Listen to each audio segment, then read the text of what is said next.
Hey guys, today we're going to cover one of my favorite subjects, and that's the 1911 single action pistol in .45. This particular one is made by Rock Island Armory, and it is the 1911 A1.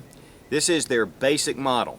No frills really. There are a couple of things that they've added to the original 1911 pistols, but considering this is the 100-year anniversary, the 1911 is as popular, if not more popular, than it ever has been.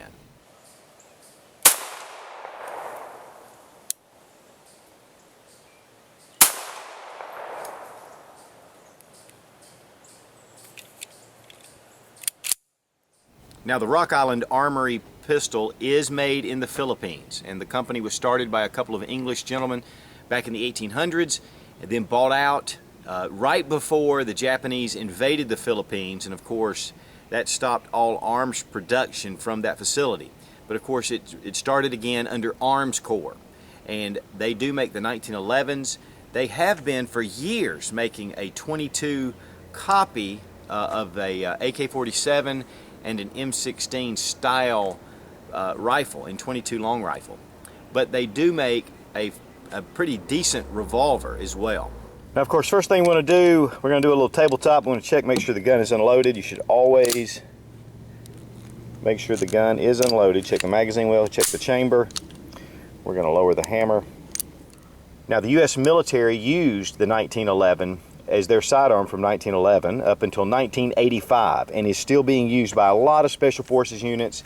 And of course, as I've said previously, it is as popular today as it ever has been. The Rock Island Armory, and some call it by R.I.A, and this is the 1911 A1. It is the FS model, and it is the basic parkerized finish, no frills. Rock Island Armory does have models that have some a very nice beaver tail here that really gives a lot of surface to your hand. It also have the Commander hammers. They do have the Novak sights on some, and even have some of the another adjustable type sight that goes on the front with a dovetail front sight. But the ambidextrous safeties as well. This is just your basic U.S. government GI issue style. There are a couple of differences, and one of those is the flat mainspring housing here, and another is that it has a bevel around the magazine well, which makes it easier to put your magazines in and out. If you look on the Rock Island Armory, you can see the bevel better, and with the Commander it's just a straight well. This gives you a little bevel. It helps with entering your magazine. Now, another feature that's on the original 1911s, is that this has the full ejection port. This has a cutaway to allow those rounds, the shells, to come out. Just a little bit more of a better, more reliable functioning because of that. So that really helps as well. And I think what Arms Corps has done is taken the basic gun and just done a few very minor things to it to give it a little step up, but yet keep it in that budget range. The barrel bushing is solid. It's not one of the forked barrel bushings. So, but other than that, it's just a really good shooter. Of course, it's just the same specs as a 1911. Excellent pistol. I've been reading a lot about these, and so I've been really excited about putting this through its paces. A lot of people have actually requested this pistol.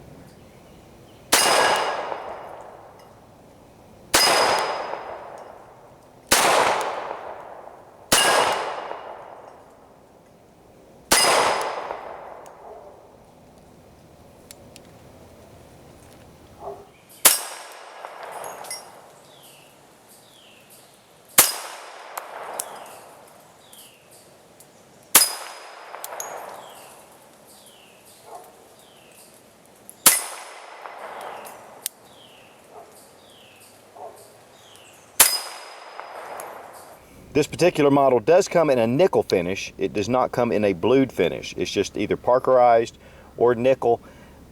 I've heard people talk about the grips. These are really neat hardwood grips, and the wood grain is very nice in these. I really think it sets the pistol off with the kind of a Spartan parkerized finish, and then these nice grips.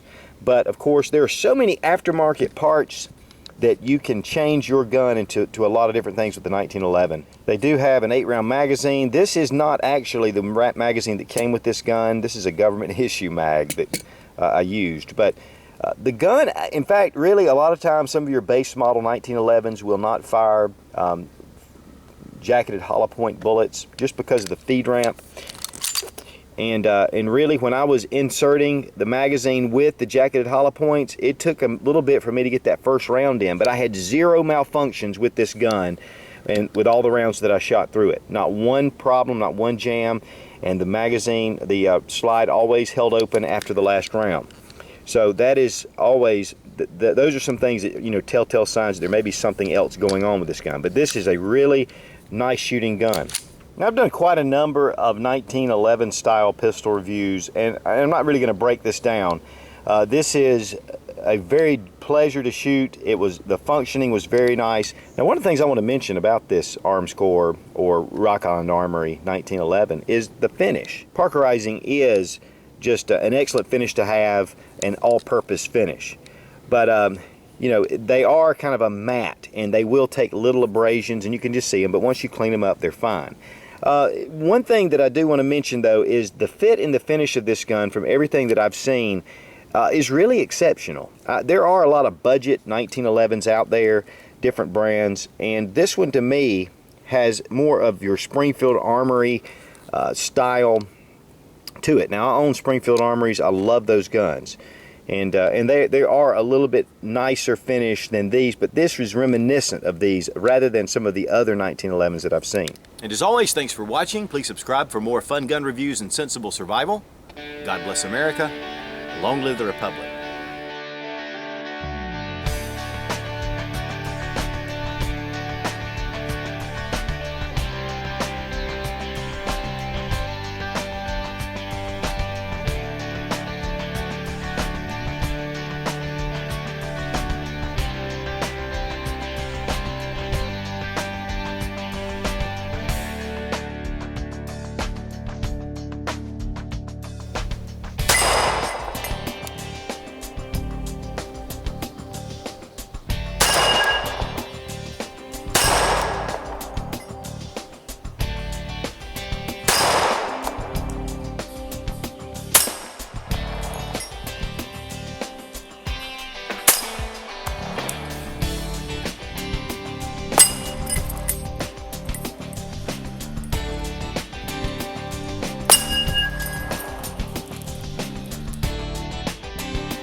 To the original 1911s, but not really.